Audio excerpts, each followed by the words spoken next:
Hoje nós estamos começando uma nova série, e essa série se chama Alma Próspera. Fala comigo, alma próspera. É isso aí, Deus realmente quer que nós venhamos prosperar, é da vontade de Deus. E eu vou ler aqui um versículo daqui a pouco, em 3 João, que você vai entender um pouco melhor.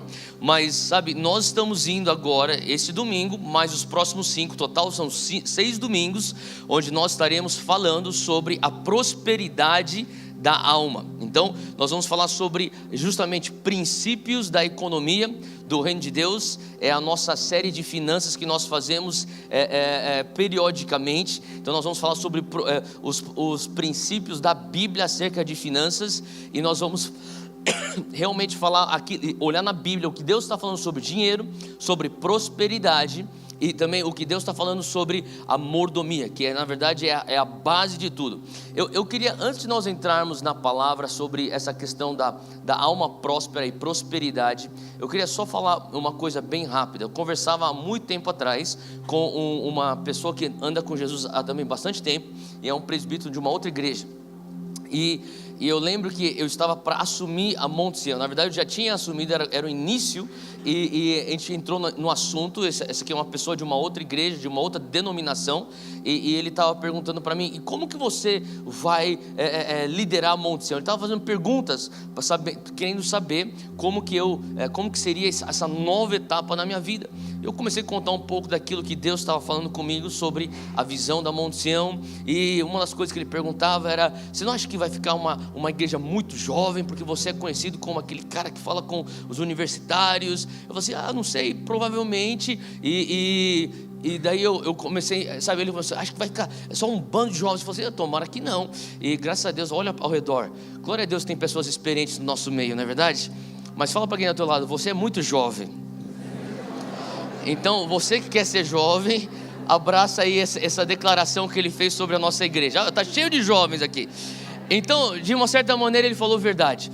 Mas uma outra coisa que ele estava falando é: como que você vai lidar com essa questão de finanças? Eu olhei para ele e falei assim: mas como assim? A questão, você é uma pessoa séria, idônea, a igreja sempre foi uma igreja, a Monte Sião sempre foi conhecida uma igreja idônea, de integridade. Como que você vai lidar com essa questão de finanças? Você não vai falar de dinheiro no púlpito, né? Eu falei: não, eu vou pregar a Bíblia no púlpito, e a Bíblia fala de dinheiro. E daí naquele momento eu comecei a entender, sabe, existe hoje na nossa nação, eu não diria só no Brasil, porque isso não é só exclusivo do Brasil, mas existe uma ideia que para você ser uma pessoa de integridade dentro da esfera da igreja, não se fala sobre dinheiro. Daí eu perguntei: você considera uma pessoa que prega a Bíblia uma pessoa séria com o Evangelho? Sim. Então eu tenho que falar sobre dinheiro. Então a verdade é que a Bíblia, ela fala, e não fala pouco, fala muito sobre dinheiro, sobre finanças, sobre prosperidade. E eu comecei a entender que naquele momento eu tinha que tomar uma decisão. Eu vou tomar uma decisão de não ser pautado pelo temor dos homens. E o que eles vão pensar se eu falar sobre dinheiro? A verdade é que eu tomei sabe, todos nós estamos aqui na liderança da Monte Sião, nós tomamos fizemos um compromisso e um voto com o Senhor, de realmente ser fiéis àquilo que o Senhor está falando na palavra. Então, se você é comprometido, quem aqui se considera comprometido com a palavra de Deus?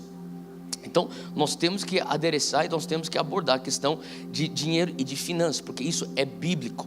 Então, eu comecei a entender: ou eu vou tentar compensar por temor dos homens um abuso que tem acontecido, ou nós vamos realmente falar a Deus, independente dos abusos, nós vamos nos manter focados naquilo que é a tua palavra. Faz sentido? Então eu queria que você entrasse comigo aí em 3 João, não tem capítulo, é só um capítulo, e é o versículo 2. Ele está escrevendo isso aqui para uma pessoa, um irmão, o apóstolo João está escrevendo para um irmão na fé, o nome dele é Gaio.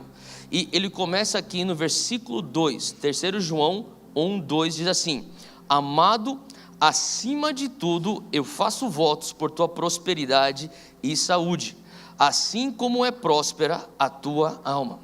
Eu queria só parar aqui para falar uma coisa, que João, o apóstolo João, ele está reconhecendo, na verdade eu queria que você entendesse que isso aqui é um elogio.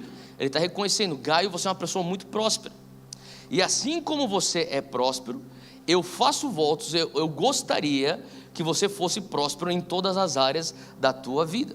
Agora, abre comigo no outro versículo de Mateus 7, versículo 11.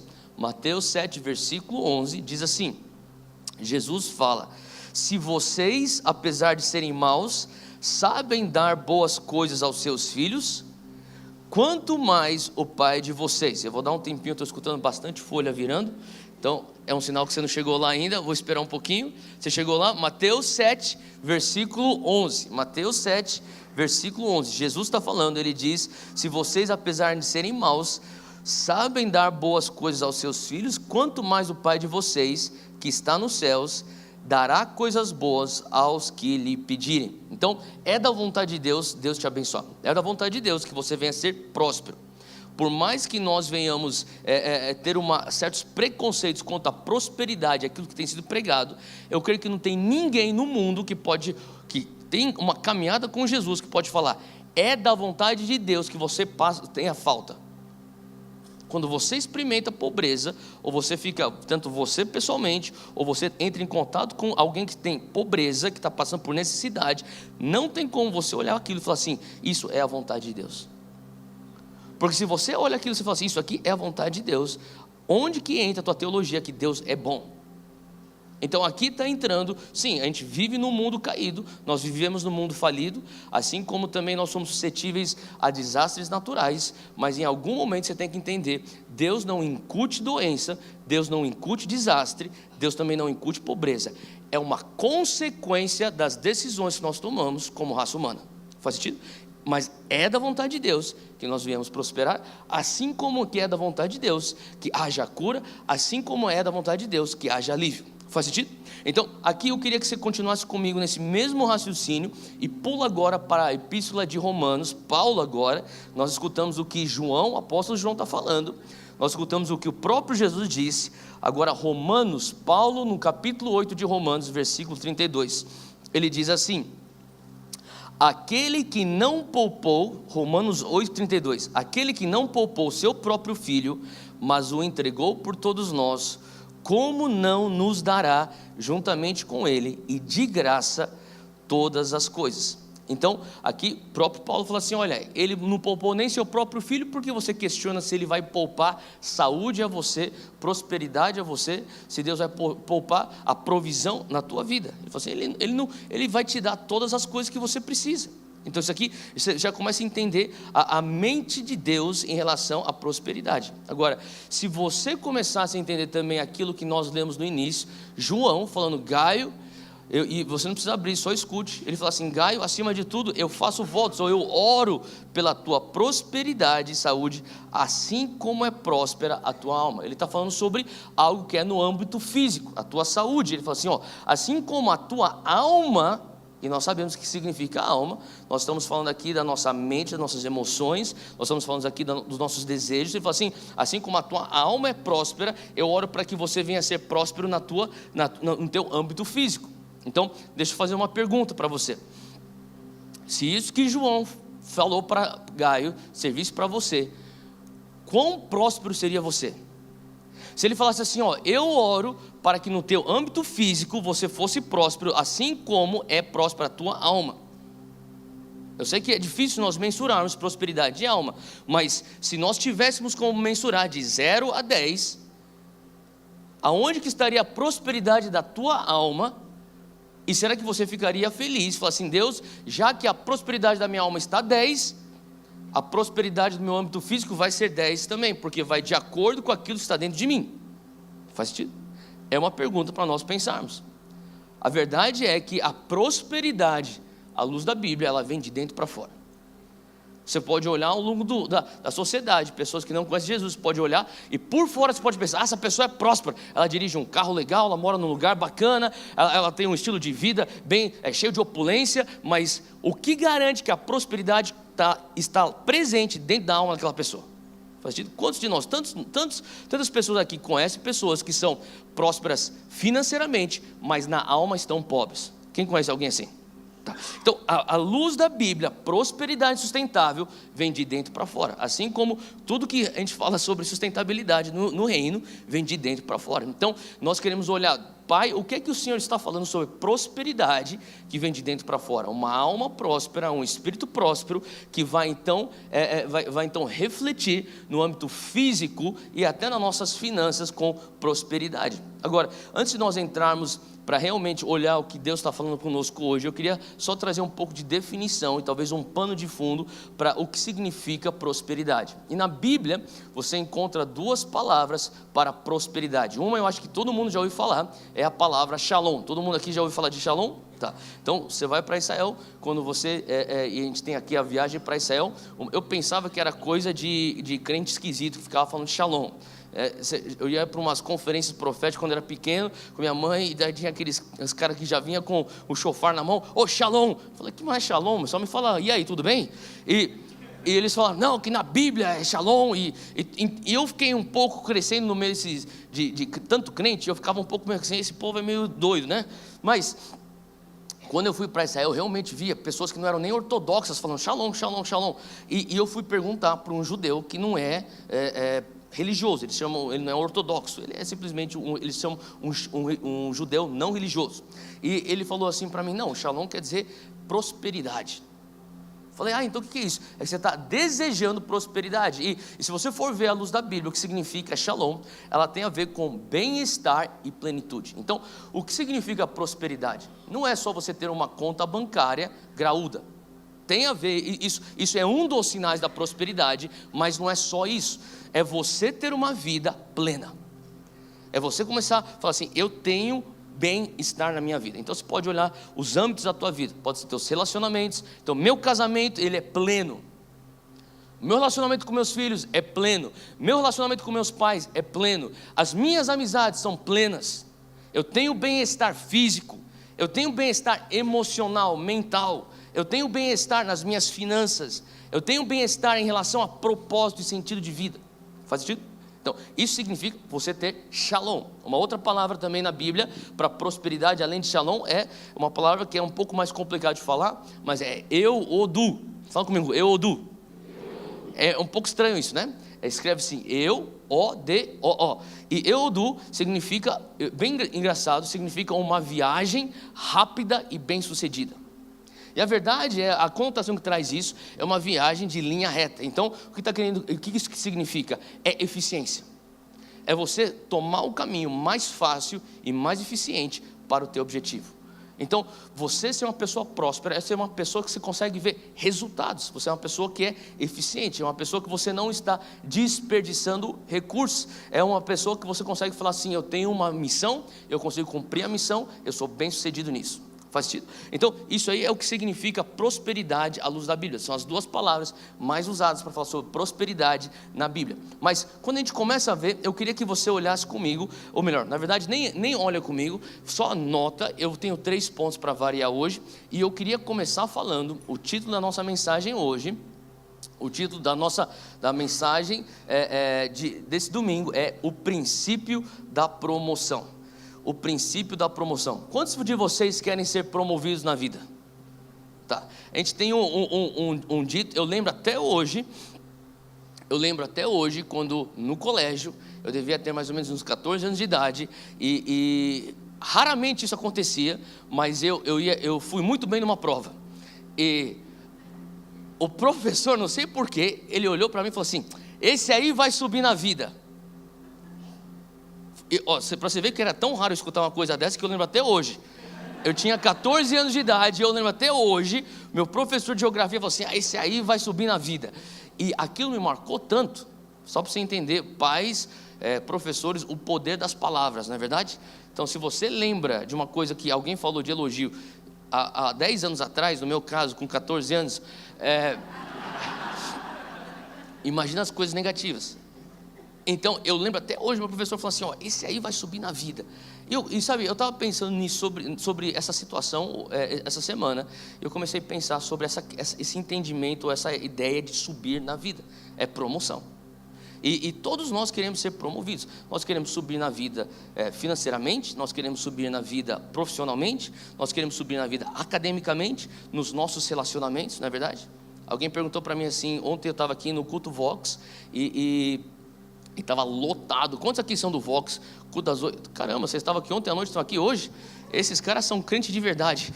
Porque eu passei aqui, eram mais ou menos 10h30 da noite, estava completamente abarrotado, o culto cheio de jovens, e eu estava com uma outra pessoa comigo. Eles falaram assim: Theo, todo culto está assim. Você está enchendo bastante jovens. Ele falou assim: e depois de Vox vocês têm o quê?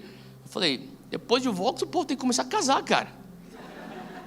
E eu estava pensando sobre um tom de brincadeira, mas eu comecei a pensar, sabe, a verdade é que você vem como estação 5.2, você vai para o Rise, depois do Rise você vai para o Vox, e depois você vai constituir família, e eventualmente você está nos diamantes. Quem são os diamantes aqui que estão aqui hoje? Tá bom, a gente precisa dos diamantes aqui, só que a verdade é que existe uma promoção e uma escada, e isso é o curso natural da vida.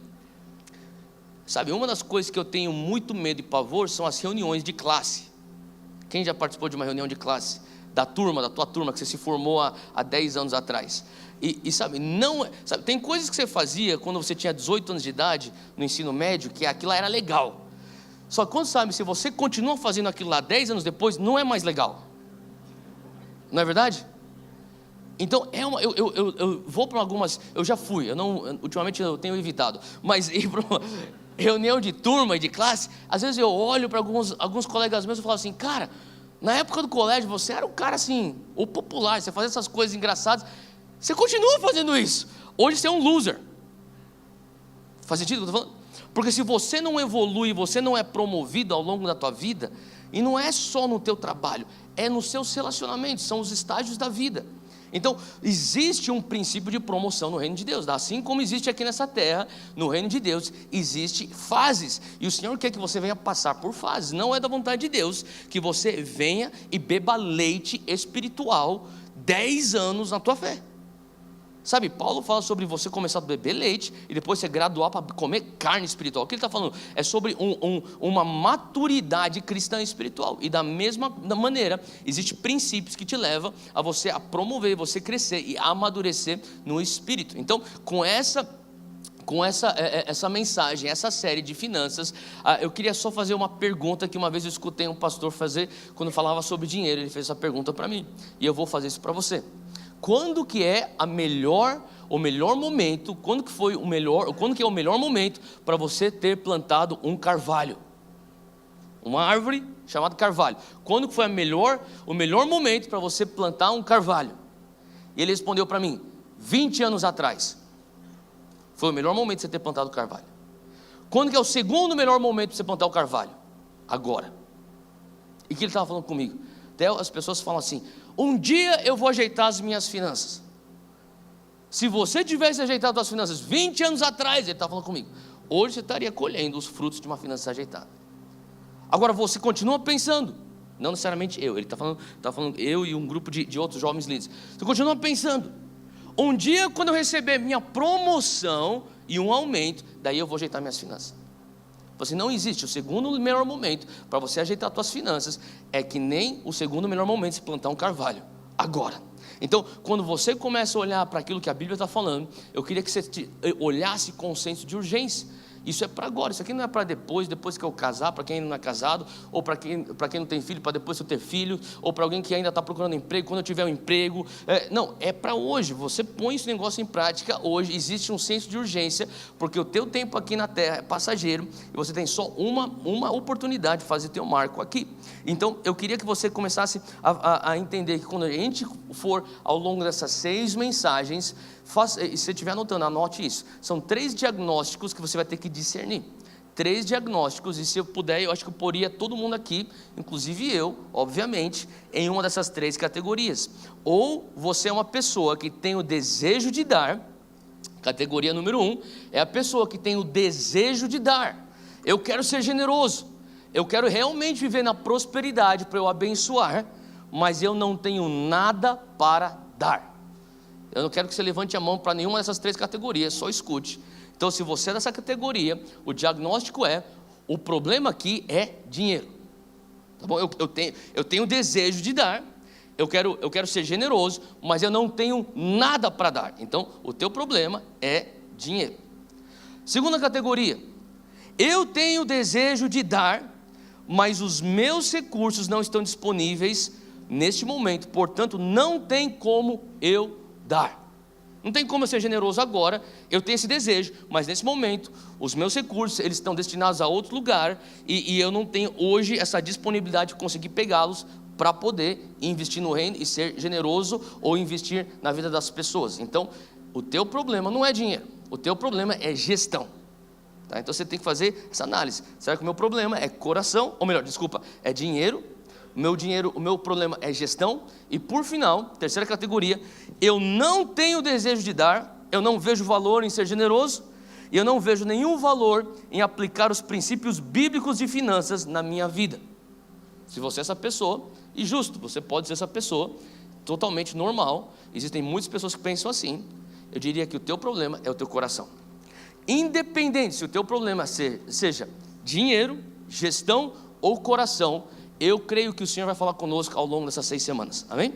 E o Senhor está querendo trazer soluções, a Bíblia tem soluções, independente de qual seja o teu diagnóstico. Então, hoje eu queria começar falando sobre esse princípio da promoção. Todos nós queremos subir na vida, isso já me marcou tanto desde meus 14 anos de idade. Eu imagino que você também já escutou alguém falando isso para você, e se você nunca escutou isso, vira uma pessoa do teu lado agora e fala assim: você vai subir na vida. Não é bom escutar isso? Vira para outra pessoa e fala assim: de verdade, você vai subir na vida. Tá bom, então como é que nós vamos subir na vida? Existe uma palavra muito básica para você subir na vida no reino de Deus: mordomia. Fala comigo, mordomia. Quando você exerce boa mordomia, você é promovido. Então, eu quero falar aqui sobre 3 princípios de mordomia. Quando a gente fala sobre mordomia, um mordomo nada mais é do que um gestor. O mordomo nada mais é do que aquele que administra o bem do outro. E nós estamos aqui, a gente fala aqui muito sobre os 3 T's. Você lembra disso? 3 T's compõem a nossa essência: o nosso tempo, o nosso talento e o nosso tesouro. A verdade é que tudo que nós temos nessa terra não é nosso, está emprestado. Então, aquilo que você pensa é meu, não é teu. Na verdade, sabe, o teu tempo é o tempo de Deus. O teu talento você não pagou nada para ter, porque na verdade Deus te deu esse talento. E o teu tesouro é fruto do teu tempo, do teu talento, e por isso que você conseguiu ter o teu tesouro. Consequentemente, também o teu tesouro vem de Deus. Então nós somos mordomos, nós somos administradores daquilo que Deus nos dá.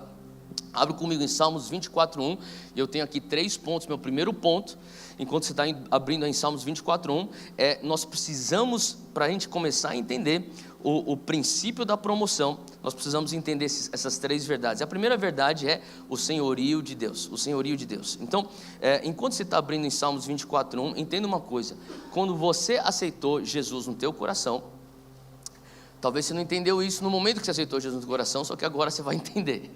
Você não disse só: Jesus, eu quero que o Senhor venha ser o meu Salvador. Tá? Quando você fala assim: Jesus, eu quero que o Senhor me compre com teu sangue.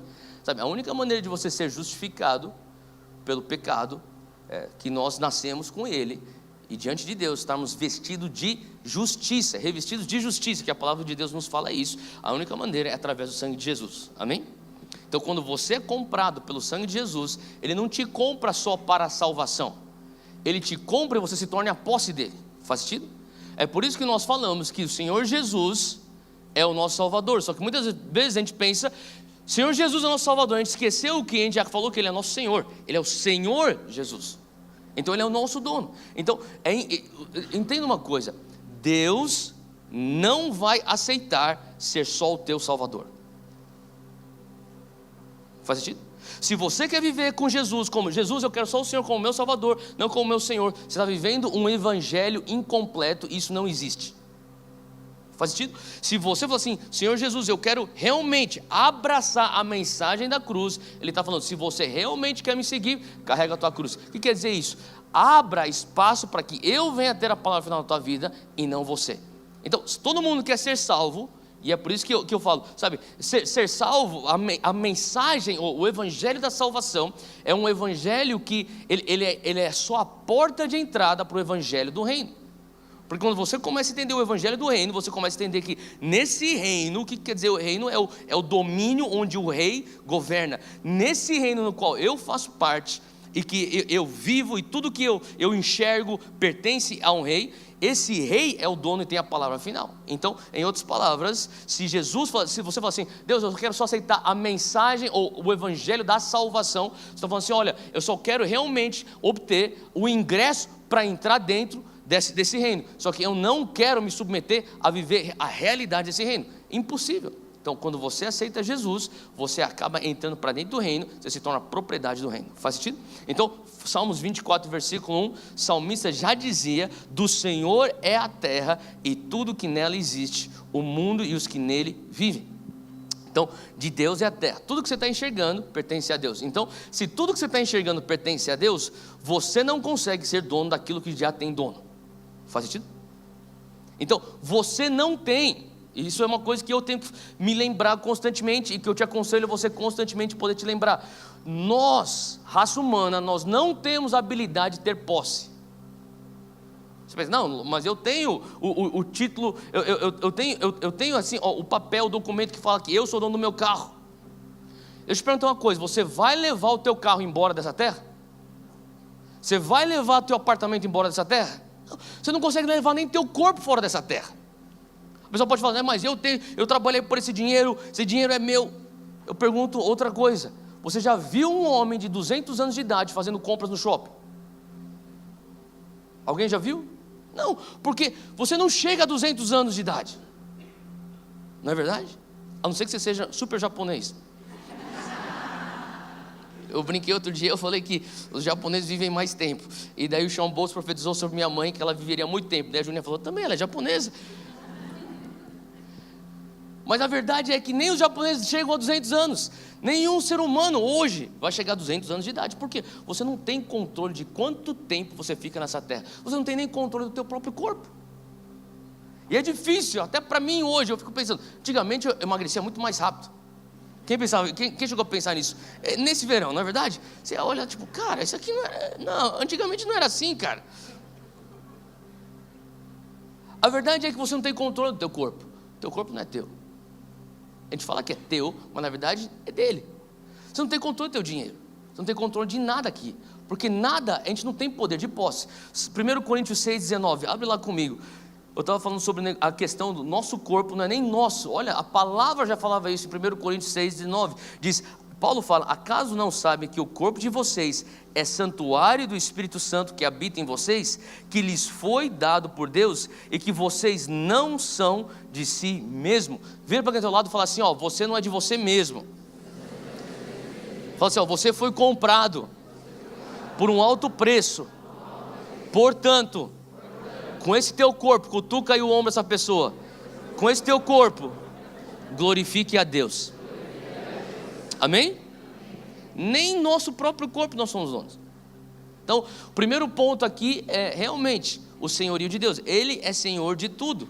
Não existe nada que nós temos que não vem dele. Deuteronômio 8, abre lá comigo, Deuteronômio 8. Deuteronômio 8, versículo 17. Fala assim, e não digas no teu coração, a minha força e a fortaleza de meu braço me adquiriram este poder. Então o que Deus está falando para o povo de Israel? Olha, eu estou te levando para um lugar e você vai começar a ver fruto daquilo que é a minha bênção na tua vida. E a coisa, sabe, eu escutei uma vez o Bill Johnson falar sobre isso, e isso é muito verdade. O teste da fidelidade, o teste maior da fidelidade não é na escassez.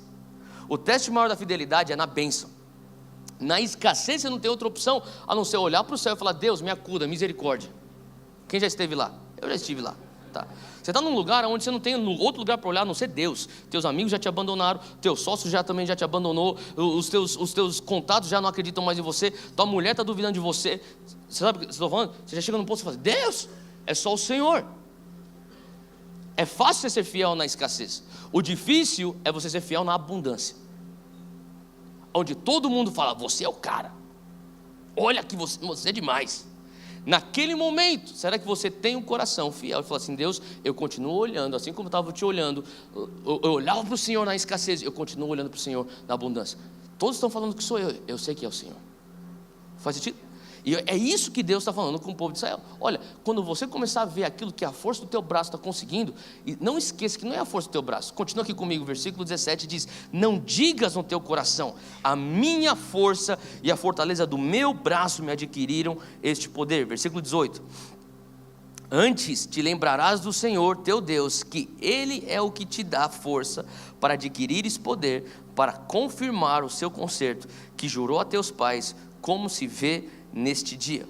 Então, sabe, a verdade é que o Senhor está falando assim, ó, entenda que até a habilidade de criar riqueza, de fazer algo com aquilo que você já tem, vem de mim. Então, é um pouco depressivo, mas a verdade é que a tua esposa não é tua, teu filho não é teu. Faz sentido? Teu carro não é teu, teu emprego não é teu, tua casa não é tua. Deus, coisa mais depressiva. Quem já parou para pensar nisso? Deus, isso aqui é depressivo. Só que, sabe, eu comecei a entender, sabe, que eu queria, se você estiver anotando, anota isso aqui, sabe? Quando você reconhece a posse e o senhorio sendo dele, você vai começar a realmente a viver as bênçãos do Senhor de uma maneira responsável, de uma maneira plena. Deus, isso aqui não é meu. É começar a falar assim, Deus, eu quero ter todas, sabe, eu comecei a entender do Senhor, sabe, é tão básico isso, mas é tão difícil a gente praticar isso. A verdade é que quando Ele reconhece que as coisas não têm teu coração, Ele pode te dar as coisas. E uma das coisas que, para mim, isso aqui é uma coisa, é novidade, mas todas as noites que eu oro pelos meus 2 filhos, eu tenho um de 2 anos e tenho um de 5 a quase 6 meses, e quando eu vou no quarto deles para orar, e eu fico falando, Deus, eles não são meus, eles são teus, para onde o Senhor quiser enviá-los, envia-os. Porque a tendência do ser humano, do pai ou da mãe, é começar a fazer planos. Isso aqui vai ser isso, eu estou cheio de planos, eu queria que o meu filho fosse o próximo Neymar. Mas a verdade é que se Deus não quiser, ele não vai ser. Não é verdade? E eu acho que ele não vai ser, porque ele não gosta de bola, ele gosta de carro e bateria. A Júlia falou assim, desculpa, mas esse aí não vai ser atleta. Mas a verdade é tipo, Deus, nem meus filhos são meus.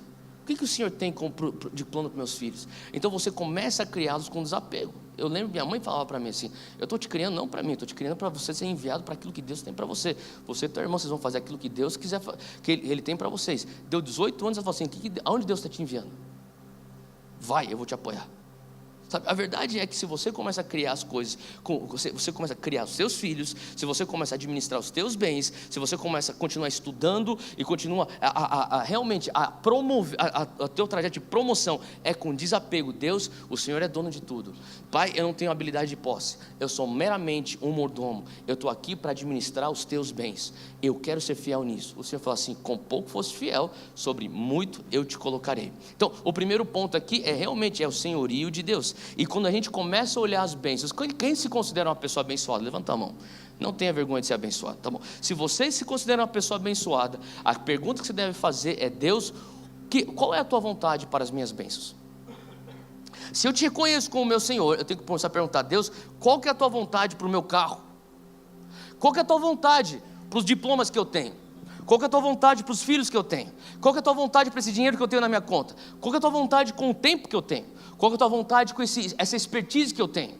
Qual que é a tua vontade, Deus, com os meus relacionamentos? Qual que é a tua vontade, Pai, com as minhas amizades? Qual que é a tua vontade, Pai, com esse meu network? Qual que é a tua vontade?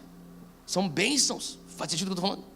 E quando você começa a se portar dessa maneira, Deus fala assim, olha, eu te dei um talento, você está multiplicando, sendo bom gestor disso, eu te dou mais. E eu começo a ver quanto mais desapegado você é, e quanto mais, fala assim, quanto mais reconhecedor que é da posse de Deus nas tuas bênçãos, o Senhor fala, as bênçãos não te têm, eu te abençoo com mais bênçãos. Faz sentido? Então esse é o primeiro ponto. O primeiro ponto é o senhorio de Deus, o senhorio de Jesus. E Jesus não veio só ser teu Salvador, Ele veio para ser nosso Senhor. E o segundo ponto, número 2, se você estiver aí acompanhando comigo, número 2, o trabalho responsável. O trabalho responsável. Abre comigo em Gênesis 2.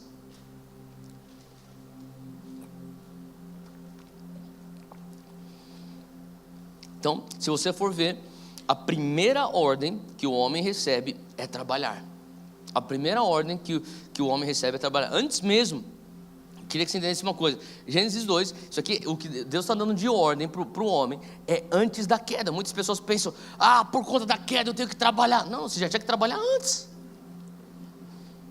Então a gente tem que tirar da ideia, da nossa mentalidade religiosa, que trabalho é parte da maldição. Não é parte da maldição. Na verdade, trabalho é parte da bênção. O suor, a dor do trabalho é parte da maldição. Faz sentido? Mas quantos aqui entendem que Deus ele vem para redimir todas as coisas? Tá? Então, inclusive o trabalho. Eu falei pro Dudu, quando ele assumiu o Volkswagen, assim, Dudu, o que a gente não vai ter é uma geração de jovens nem. O que é uma geração de jovens nem? Que nem trabalha e nem estuda. Você quer servir a Jesus, só que você não trabalha, está desqualificado. Você quer servir a Jesus, só que você não estuda, você está despreparado. Todo mundo vai ter que estar trabalhando ou estudando, fazendo os dois. Você não tem como servir Jesus. É fácil, você está na pindaíba, você está quebrado. Eu quero entrar no ministério, como se fosse uma coisa glorificada. Meu irmão, é a tua única esperança de você pagar as contas, você entrar no ministério. Agora, sacrifício mesmo é você botar teu Isaac no altar. Vai ser diretor na multinacional e abre mão disso para entrar no ministério. Vai ser a pessoa que realmente consegue ser bem sucedido lá fora e abre mão daquilo para entrar no ministério. Aí sim é um sacrifício para o Senhor. Faz sentido?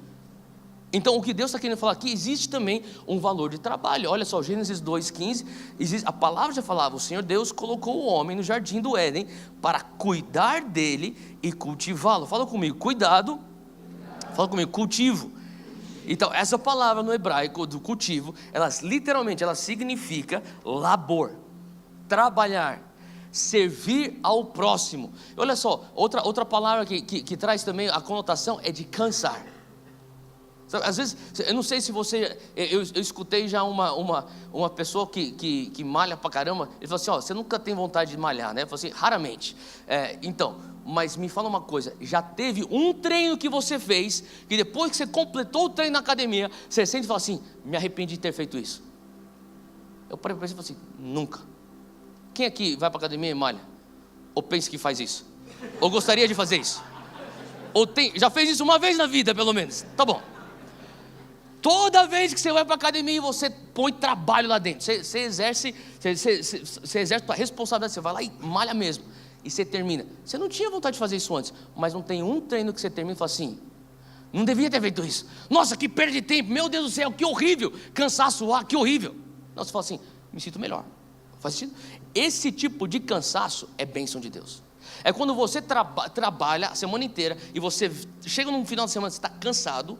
A fadiga, ela não é de Deus. Só que aquele sentimento, você fala assim, eu estou cansado, mas eu sinto missão cumprida. Isso aí é bênção de Deus. Isso já estava antes da queda do homem, dentro do mandamento que Deus nos dava como seres humanos. Faz sentido? Então o Senhor já está falando assim para nós como raça humana. Falava já para Adão e continua falando conosco. Eu quero que você venha cultivar o Éden.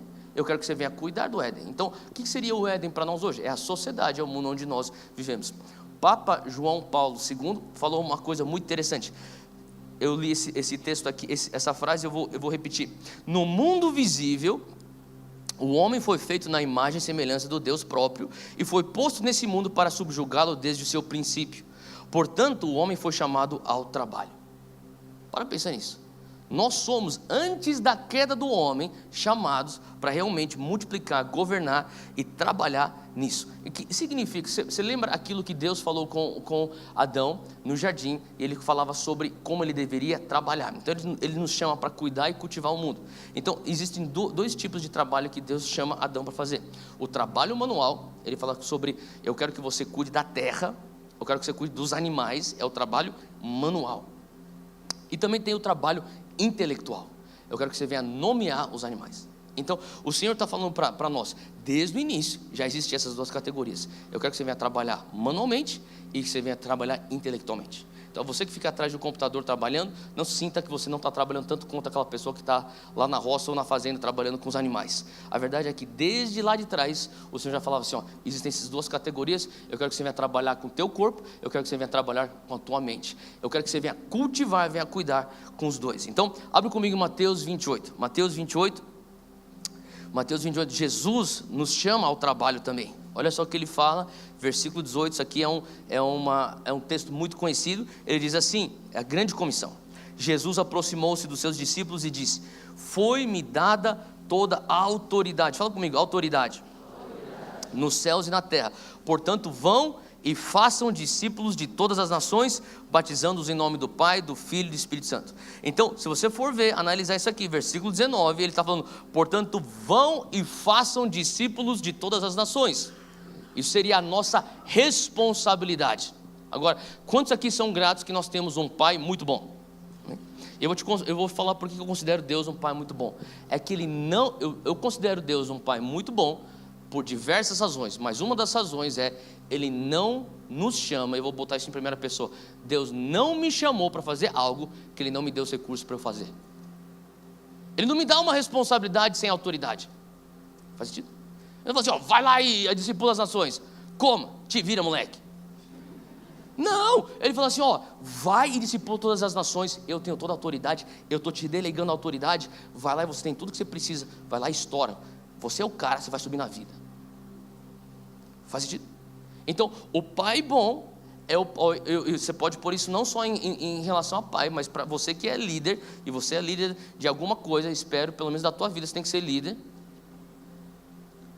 O líder bom é aquele que delega responsabilidade com autoridade. O que o ditador faz? Responsabilidade sem autoridade. O pai bom dá responsabilidade com autoridade. Então, se você for analisar a grande comissão, o Senhor já nos dá uma responsabilidade. Ele fala assim, olha, você vai discipular as nações. Eu quero que você venha cultivar, que você, sabe, aquilo que aconteceu como ordem no Jardim do Éden, é a mesma coisa que acontece na grande comissão aqui. Quando ele fala, eu quero que você venha discipular as nações, eu quero que você venha doutrinar as nações com a realidade, com as leis do meu reino aqui nessa terra. Então, venha cultivar, venha cuidar das nações, essa sociedade, que isso aqui venha a ser uma extensão do céu aqui na terra. Então, nós somos esses agentes. Então, assim como nós recebemos a ordem, o ser humano, o homem recebeu essa ordem lá no Jardim do Éden, nós continuamos debaixo desse mesmo mandato. Vá e cultive e cuide da sociedade.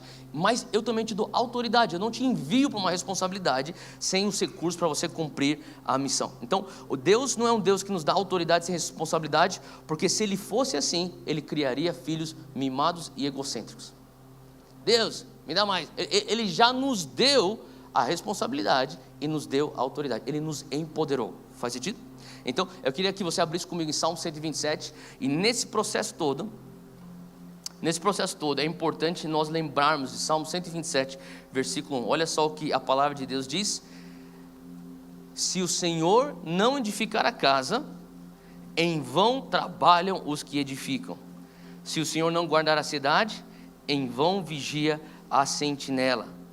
Inútil vos será levantar de madrugada, repousar tarde, comer o pão de dores, pois assim dá Ele aos seus amados o sono. Eu conheci um investidor, eu contei aqui alguns 2 domingos atrás, ou um domingo atrás, sobre um momento que eu tive com o Dave Gibbons lá em Wall Street, e ele ministrando os investidores. Quem lembra dessa história que eu falei? Tá? Um desses investidores é um homem muito temente a Deus, um homem de oração. E naquela mesma conversa ele começou a falar com a gente estava em um grupo de uns 4, 5 pessoas lá visitando ele, e ele falou assim, sabe, ele é foi dos primeiros a investir no Netflix, então ele está indo bem hoje. E ele falou assim, uma coisa eu faço, ele falou assim, eu chego aqui de manhã, toda manhã eu estou aqui em Wall Street, 6 horas da manhã eu já estou entrando, eu sou o primeiro a entrar. Só que ele falou assim, mas antes de eu começar, abrir o computador, começar a fazer minhas coisas, eu oro o Salmo 127. Eu falo, Deus, eu estou construindo esse negócio, mas se o Senhor não estiver comigo, em vão eu estou edificando.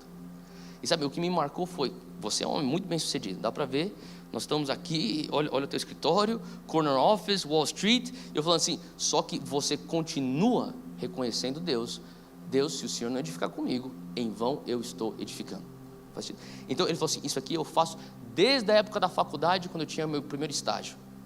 Eu reconheço Ele, todo dia antes de trabalho. Não estou falando que você tem que fazer isso, até porque eu também não faço. De vez em quando eu oro isso, quando eu lembro. Mas se você falar assim, Deus, eu quero começar a orar isso, antes de eu começar a entrar para o trabalho, é uma boa oração. Deus, se o Senhor não edifica a casa, em vão trabalhos que edificam. Se o Senhor não guardar a minha família, em vão vigia a sentinela. Se o Senhor não guardar essa empresa, em vão vigia a sentinela. Salmo 127, 1 é uma oração que você pode estar fazendo para constantemente reconhecer o senhorio de Deus, reconhecer a liderança de Deus e a tua dependência no Senhor, que te dá a habilidade de fazer riqueza. Faz sentido?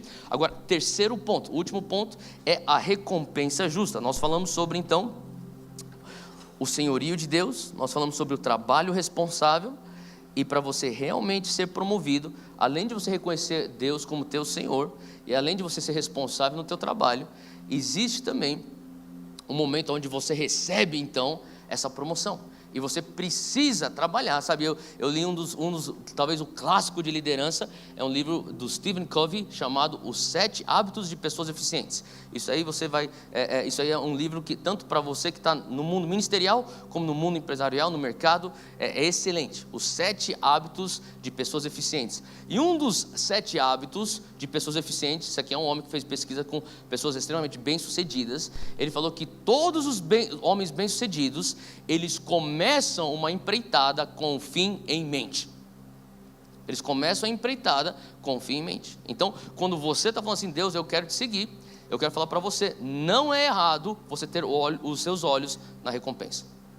Na verdade, isso aqui não está nem naquilo que eu estava planejando falar hoje, mas deixa eu só fazer um parênteses.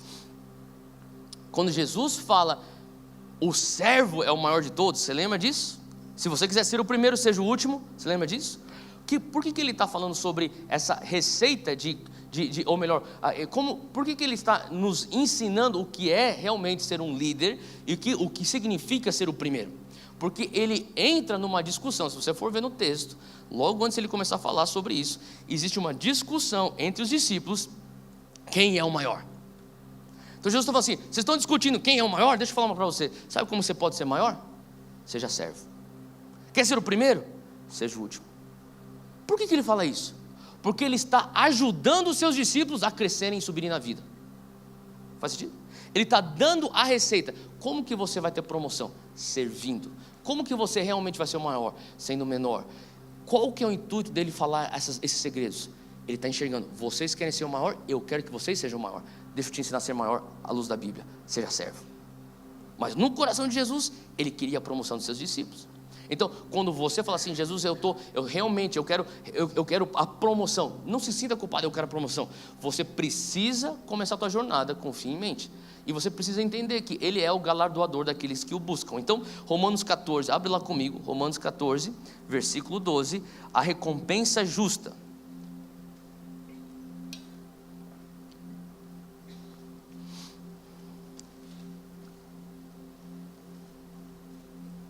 Romanos 14, 12 diz assim, assim, cada um de nós prestará contas de si mesmo a Deus. Então, é bem curto, é só isso que eu quero que você leia.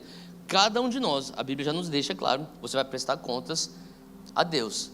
Então, o que significa? Bem básico, você vai prestar conta de você mesmo para Deus. Deus, eu fiz isso com o meu tempo. Deus, eu fiz isso com o dinheiro que eu tive aqui na terra. Deus, com os meus relacionamentos, é isso que eu fiz. Deus, com o talento que o Senhor me deu, é isso que eu fiz.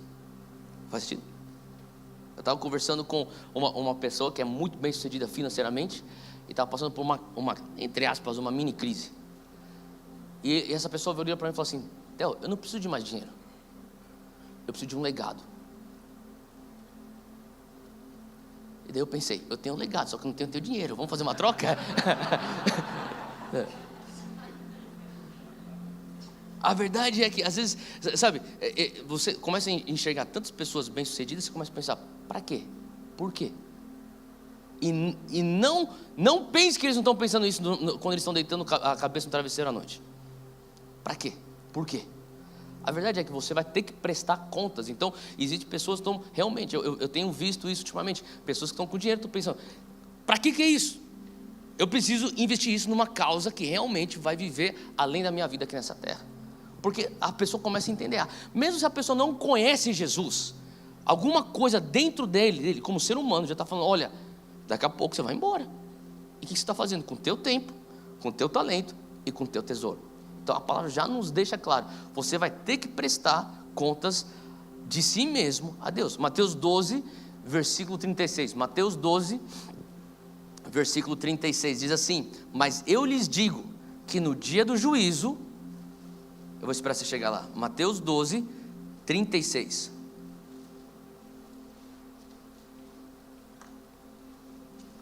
Eu lhes digo que no dia do juízo, os homens haverão de dar conta de toda palavra inútil que tiverem falado. Então, não só acerca do teu dinheiro, não só acerca do teu tempo, não só acerca do teu talento, as tuas palavras. Não sei se você sabia disso, mas a tua palavra é uma coisa poderosa. Sabia disso? É mais poderoso que o teu próprio dinheiro. Sabe por quê? Porque a tua palavra, a Provérbios já diz, o poder da vida e da morte estão na ponta da língua. Então, aonde está direcionando as tuas palavras? Você vai ter que prestar contas acerca das tuas próprias palavras. Agora, como que nós temos então que realmente estar preparados? Como faremos para estar preparados para o dia do juízo, o dia da prestação de contas? É falar, Deus, por que o Senhor, sabe, nós sermos responsáveis. O que significa ser responsável? É honrar o propósito do recurso. Deus, eu tenho esse recurso. Qual que é o propósito? Foi destinado para quê? Eu quero honrar para isso. Faz sentido? Eu estava conversando com uns candidatos para deputado estadual, esses que estão chegando agora, e são jovens, e eles estavam falando sobre emendas. Tá, se eu for eleito, vou ter emendas. E eu falando, me explica um pouco melhor sobre isso aí. Quais são os projetos? Para onde você está querendo destinar as suas emendas? E são planos muito legais. Mas eu comecei a entender, sabe? Aonde que entra a corrupção? Diversos lugares. Mas, enfim, uma das maneiras é quando você destina para algo uma emenda ou dinheiro e não chega naquele lugar. Disseram que foi destinado para comprar máquinas e equipamentos para o hospital estadual tal lugar. Cadê a máquina? Não existe máquina. Daí você vai aqueles programas de televisão que o cara vai lá com a câmera, o fulano de tal falou que ia construir um negócio aqui e não está aqui. Você sabe aqui na televisão, você viu isso? O que é isso? Além da corrupção, é uma irresponsabilidade, concorda comigo? Eu comecei a pensar, Deus, e nós? O Senhor põe talento dentro de nós e fala assim, é como se fossem emendas, recursos destinados. Eu estou pondo dentro de você esse recurso destinado à expansão do reino. Eu estou pondo dentro de você recursos destinados à salvação de almas.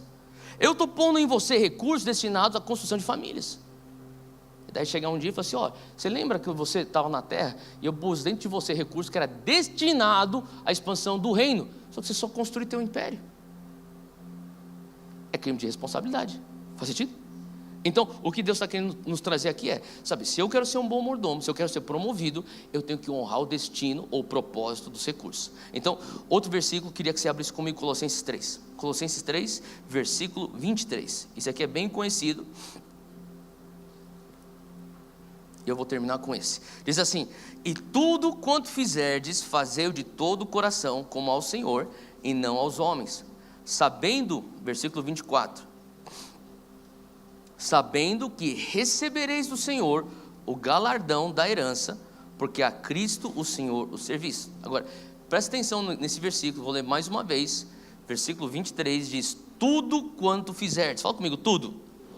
Então, tudo que você fizer, seja teu estudo, seja teu trabalho, seja tua vida em família, seja teus hobbies, sejam tuas férias, ele fala assim, tudo quanto fizerdes, fazei-o de todo o coração. Até aqui a gente está bem, você pode fazer com todo o teu coração, como ao Senhor e não aos homens.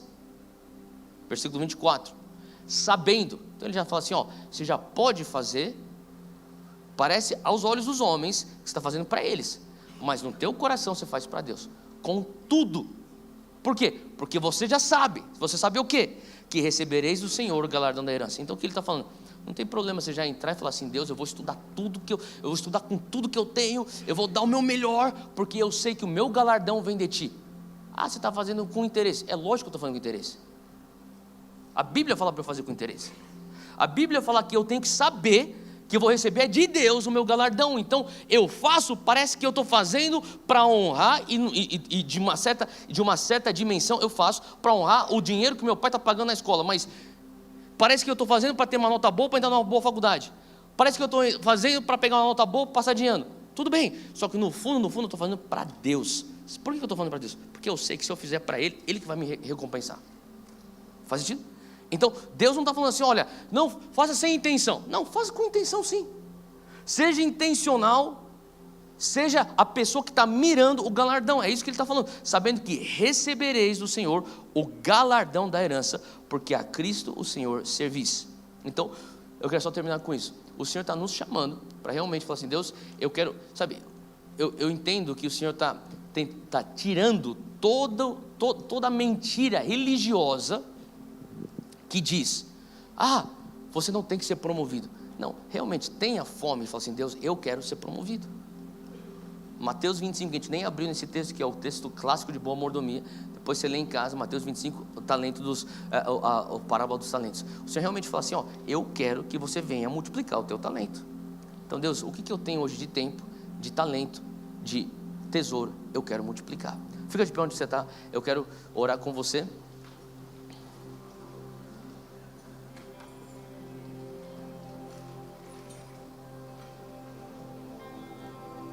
E ao longo dessas próximas 5 semanas nós vamos falar um pouco mais, vamos entrar a fundo. Mas sabe, a verdade é que a gente não consegue falar sobre princípios de finanças se a gente não consegue realmente entender, nos enxergarmos como mordomos. Então, onde você está agora, feche os teus olhos e comece a falar assim: Deus, eis-me aqui, eu quero ser um mordomo melhor.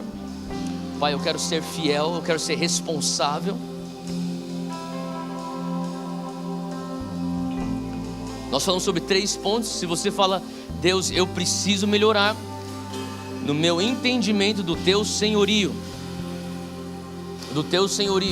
começa a falar: Deus, eu tenho falhado em reconhecer o Senhor como dono de tudo. Eu tenho falhado em reconhecer, Pai, que tudo vem de Ti, todas as minhas posses vêm de Ti, até minha habilidade de criar riqueza vem de Ti. Hoje eu Te honro com isso, Senhor.